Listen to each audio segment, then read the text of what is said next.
Welcome back friends, फिर से एक बार स्वागत है आप लोगों का मेरे यूट्यूब चैनल पर। मेरे यूट्यूब चैनल का नाम है नीलेश सर क्लासेज 1 2 3। जो लोग वीडियो को पहली बार देख रहे हैं, चैनल पर नए हैं, वे लोग चैनल को सब्सक्राइब कर लें, बेल आइकन को प्रेस कर लें ताकि कोई भी नोटिफिकेशन आपको सबसे पहले मिले। तो आज का जो टॉपिक है, जो पॉइंट है, वह भारत का ही नहीं बल्कि विश्व का एक ऐसा समृद्ध जूट इंडस्ट्री के बारे में हम लोग पढ़ेंगे जो हुगली नदी के दोनों किनारों पर स्थित है। Jute industrial belt beside Hooghly river, यानी हुगली नदी, ये हुगली नदी है और हुगली नदी के दोनों किनारों पर विश्व का सबसे बड़ा जूट इंडस्ट्री। एक समय था जब विश्व में सबसे ज़्यादा जूट का उत्पादन इस हुगली इंडस्ट्रियल बेल्ट में हुआ करता था, लेकिन आज थोड़ा सा इसमें कमी आई है। इसके पीछे बहुत सारे कारण हैं, उन कारणों पर हम लोग चर्चा करेंगे। वीडियो को लास्ट तक देखिए। तो हुगली जूट इंडस्ट्रियल ये जो बेल्ट है, ये हुगली नदी के दोनों किनारों पर, ये मैंने इस चीज़ को बताया कि विश्व का सबसे बड़ा जूट इंडस्ट्रियल बेल्ट है। आप देख सकते हैं कि यहाँ पर मैंने एरो से नॉर्थ का चिन्ह बनाया। यहाँ पर ऊपर में नॉर्थ है, यानी कि इधर नॉर्थ है, इधर साउथ है और इधर ईस्ट है और इधर वेस्ट है।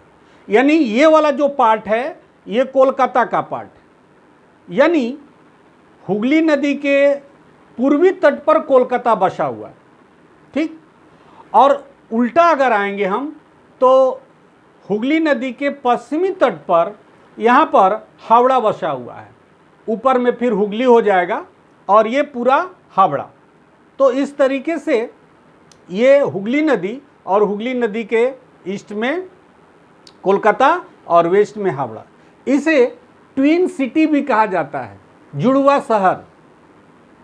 एक ही नदी के दो किनारों पर दो अलग अलग शहर अगर बसे हैं तो उन्हें जुड़वा शहर कहा जाता है।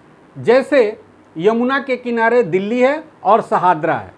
इस तरीके से बहुत सारी नदियां हैं जिनके एक किनारे पर कोई दूसरा शहर और दूसरे किनारे पर कोई दूसरा शहर, जिन्हें जुड़वा शहर के नाम से जाना जाता है। ऐसा एग्जाम में क्वेश्चन वगैरह पूछते रहता है।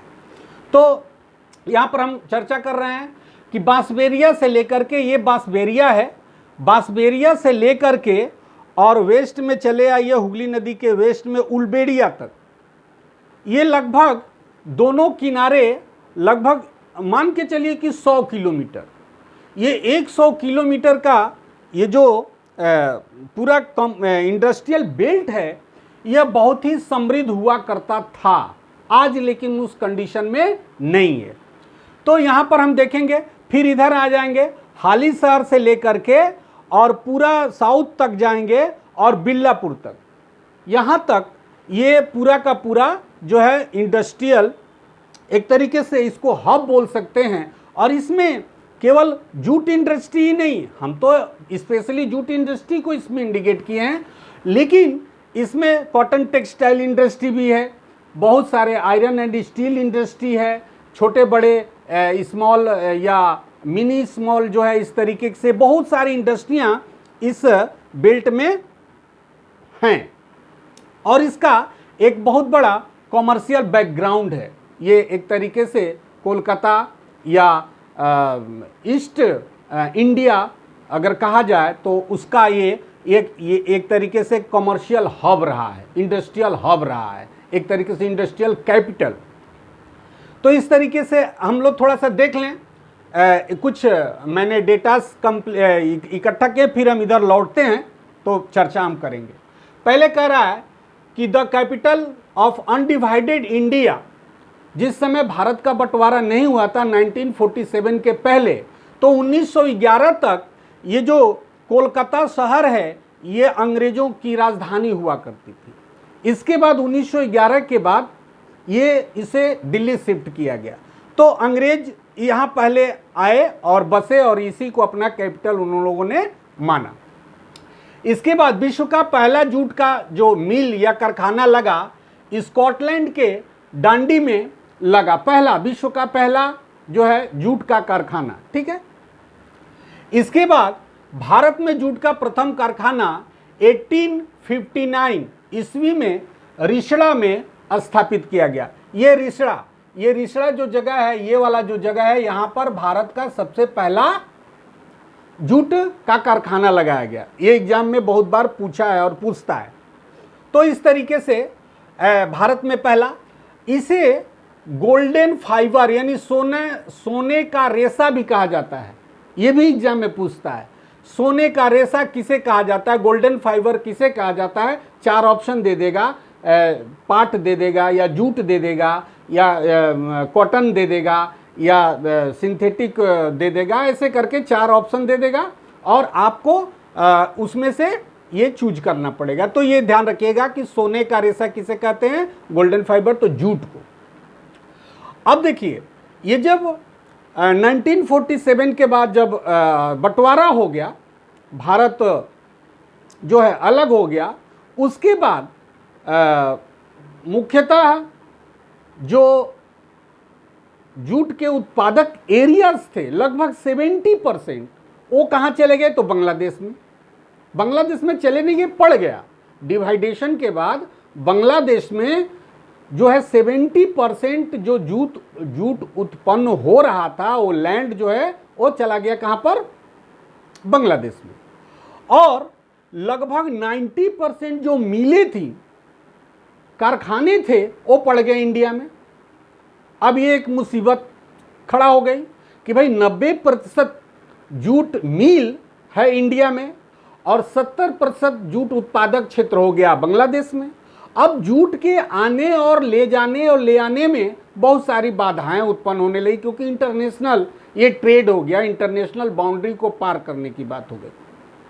उसके बाद आते हैं कि ये जो लगभग 100 किलोमीटर की लंबाई में, यानी उत्तर से दक्षिण की तरफ ये जो जूट इंडस्ट्री है, ये केवल लंबाई ही नहीं, ये चौड़ाई में करीब करीब 3 से 4 किलोमीटर, यानी गंगा नदी से 3 किलोमीटर इधर और 3 किलोमीटर इधर, या 4 किलोमीटर तक इधर, 4 किलोमीटर तक, दोनों किनारे पर बहुत सारी उद्योग, बहुत सारे इंडस्ट्री हैं। लगभग 100 से ऊपर जूट इंडस्ट्री एक समय हुआ करती थी, लेकिन आज दिनों दिन वो इंडस्ट्रियां क्या हो रही हैं, बंद होने के कगार पर पहुंच गई हैं, या बहुत सारी बंद हो चुकी हैं। उसके पीछे बहुत सारा कारण है, खैर उधर नहीं जाना है अभी, फिर भी हम लोग चर्चा करेंगे। अब इसके बाद आता है कि इस जूट इंडस्ट्री को बिजली कहाँ से मिलती है भाई, तो इस जूट इंडस्ट्री को बिजली मिलती है CESC, आप लोग जानते हैं, एक प्राइवेट सेक्टर है जो कोलकाता, हावड़ा, हुगली इत्यादि डिस्ट्रिक्ट्स में बिजली की सप्लाई करता है, CESE। उसके बाद WBSEB यानी वेस्ट बंगाल इलेक्ट्रिक बोर्ड, और DVC दामोदर वैली कॉरपोरेशन यानी कि DVC, इन 3 इकाइयों से इस इंडस्ट्री को इलेक्ट्रिक सप्लाई हो जाती है, ठीक है। और जो किसी भी चीज़ की अगर रॉ मटेरियल की ज़रूरत है, तो रॉ मटेरियल आप लोग जानते हैं कि पश्चिम बंगाल में जूट का उत्पादन ज़्यादा पैमाने पर होता है, इसीलिए तो इस इंडस्ट्री को यहाँ लगाया गया। और इस इंडस्ट्री के लगाने के पीछे एक और कारण था कि फेवरेबल क्लाइमेट, इसमें न तो ज़्यादा गर्मी की ज़रूरत है, न तो ज़्यादा ठंडक की ज़रूरत है।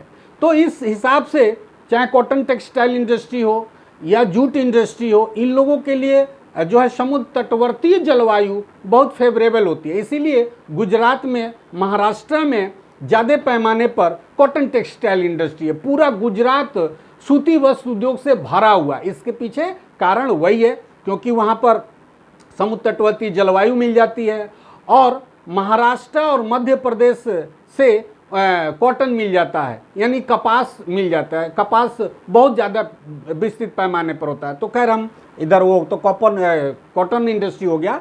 तो ये जूट इंडस्ट्री पूरा है। इसके बाद कह रहा है कि इसके लिए सस्ते लेबर जो है वो कहाँ से मिल जाते हैं, तो यूपी, बिहार, उड़ीसा और इस तरीके से पश्चिम बंगाल या झारखंड से जो है सस्ते लेबर मिल जाते हैं, जिससे ये इंडस्ट्री फली फूली।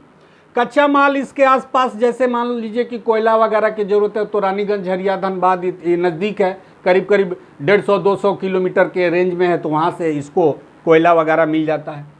तीसरा कह रहा है कि बाजार इसके लिए अवेलेबल है, इंटरनेशनल मार्केट हो या नेशनल मार्केट हो, ये तीनों चीज़ों से। देखिए मैंने यहाँ पर रेल लाइन भी बनाया, ठीक है, यानी कि रेलवे से, रोडवेज से, एयरवेज से और वाटरवेज से, ये चारों वे से ये जुड़ा हुआ है, क्योंकि ये खुद नदी है और ये नदी समुद्र में जाकर के मिलती है। तो इस तरीके से यहाँ पर बहुत सुंदर कम्युनिकेशन है ट्रांसपोर्टेशन का। यातायात के साधन में आपको पोर्ट, रेलवे, रोडवेज मैंने बताया आपको। अब हम एक एक की बात चर्चा करते हैं।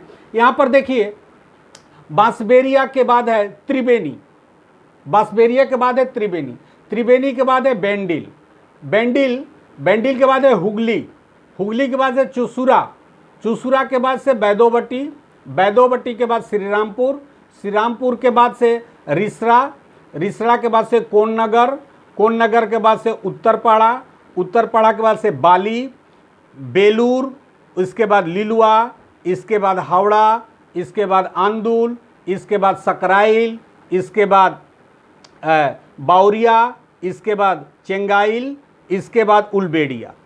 ये हो गया वेस्ट कोस्ट, यानी हुगली नदी का पश्चिमी तट, जिस पर ये इंडस्ट्रियाँ स्थित हैं। और ये जितना मैंने ट्रायंगल बनाया है ये सब इंडस्ट्री है, ये सब इंडस्ट्री है, जितनी भी सारी हैं सब जूट इंडस्ट्री। अब हम लोग ईस्ट कोस्ट में चलेंगे। हालीशहर, हालीशहर के बाद से नईहट्टी, नईहट्टी के बाद से भाटपारा, भाटपारा के बाद से काकीनारा, काकीनारा के बाद से जगदल, जगदल के बाद से श्यामनगर, श्यामनगर के बाद आ जाएगा आपका बैरकपुर, टीटागढ़, खरदा, आगरपाड़ा, ये हो जाएगा आपका बारानगर, इसके बाद से काशीपुर, इसके बाद से बाटानगर, बजबज, बिरलापुर। तो इस तरीके से ये यहाँ पर इंडस्ट्री लगाएगी। अब देखिए ये जूट इंडस्ट्री के लिए सबसे ज़रूरी क्या है? पानी। इसे बहुत बृहद पैमाने पर पानी की ज़रूरत होती है। इसका सबसे बड़ा रॉ मटेरियल होता है जूट के बाद पानी। पानी इसलिए क्योंकि वॉश करना पड़ता है, कई बार इसको वॉश करना पड़ता है, फिर कलर करना पड़ता है, फिर इससे मैट बनाई जाती है, फिर इसके बाद बोरा या बस्ता बनाया जाता है, फिर कालीन बनाई जाती है, बहुत सारे प्रोडक्ट हैं। तो इसके लिए पानी सुविधा कहाँ से मिल जा रही है? तो हुगली नदी से, हुगली नदी से पानी इसको मिल जा रहा है। और जो पानी यूज करने के बाद दूषित हो गया उसे फिर बहाने का भी रास्ता मिल जा रहा है, नदी में बहा दिया जा रहा है, तो पानी की सुविधा हो गई। मैंने बिजली बताया ही। और ये जो पश्चिम बंगाल का जो डेल्टाई एरिया है वहाँ पर बृहद पैमाने पर जूट की खेती होती है, पाट की खेती होती है। अब आप पाट समझते हैं तो क्या है? पाट मतलब हम लोगों के यहाँ यूपी बिहार में इसे पटसन कहा जाता है या पटुआ कहा जाता है। जो लंबे लंबे पौधे होते हैं और उन्हें काट करके जब वो बड़े हो जाते हैं उन्हें काट करके फिर उन्हें क्या किया जाता है? पानी में सड़ाया जाता है। और पानी में सड़ने के बाद से बहुत गंदी बदबू आती है उसमें से, फिर उसको ड्राई किया जाता है, धूप में सुखाया जाता है। धूप में सुखाने के बाद फिर उसके जो है फाइबर को अलग किया जाता है और जो डंठल होता है वो अलग हो जाता है। फिर उसे बंडल बना करके सप्लाई किया जाता है। या पहले लोग गाँव में गाय बैल भैंस जो लोग रखते थे वो लोग पटसन की खेती करते थे और हाथ से ही वो लोग क्या करते थे? ये पगहा वगैरह या रस्सी वगैरह बुनते थे। तो इस तरीके से ये रहा, यहाँ पर ये इस्टेब्लिश्ड हो गई इंडस्ट्री। लेकिन आज जो मैंने बताया कि ये इकाई दम तोड़ रही है, इसके पीछे क्या है? इसके पीछे सबसे बड़ा जो कारण है वो है प्लास्टिक का आ जाना। यानी प्लास्टिक के बैग, प्लास्टिक का थैला, प्लास्टिक की रस्सी, प्लास्टिक का बोरा, ये प्लास्टिक ने क्या किया? जूट इंडस्ट्री की कमर तोड़ दी। इसके पीछे कारण क्या था? इसके पीछे कारण ये है कि प्लास्टिक ज़्यादा दिन तक चलता है, बारिश में भी भीगने से बहुत नुकसान उसको नहीं होता है। लेकिन जूट की बोरी अगर बारिश में भीग गई तो सूखना मुश्किल है। फिर ये कॉस्टली है, वो सस्ता है। तो जो भी आदमी यूज करेगा वो ये देखेगा कि बाज़ार में सस्ती और टिकाऊ कौन सी चीज़ है। तो ये स्वाभाविक बात है कि नायलॉन की रस्सी अगर आप यूज करना चाहते हैं और एक कॉटन की रस्सी है तो कॉटन की रस्सी आप अवॉइड करेंगे क्योंकि वो महंगी है और प्लस वो ज़्यादा दिन तक नहीं चलेगी, लेकिन नायलॉन की रस्सी जो है क्या होगी, ज़्यादा दिन तक चलेगी, स्ट्रांग होगी, ये होगी जो भी। तो प्लास्टिक ने इसका दम तोड़ दिया। बाद बाकी कुछ दम पॉलिटिकल कारण से हो गया। पॉलिटिकल कारण भी बहुत बड़ा है इनको बंद कराने के पीछे। इसके बाद जो मैंने पहला चीज़ बताया कि इसका 70% भाग कहाँ चला गया, बांग्लादेश में चला गया, ये भी एक बहुत बड़ा कारण है इस इंडस्ट्री के बंद होने में। और पुरानी मशीनें, अभी के डेट में बहुत पुरानी मशीनें ट्रेडिशनल तरीके से ज़्यादा लेबर काम करते हैं, ऐसा कुछ मतलब कि इलेक्ट्रॉनिक या कंप्यूटराइज मशीनों का अभाव है, इससे ये इंडस्ट्री जो है वो फेल्योर होने के कगार पर है।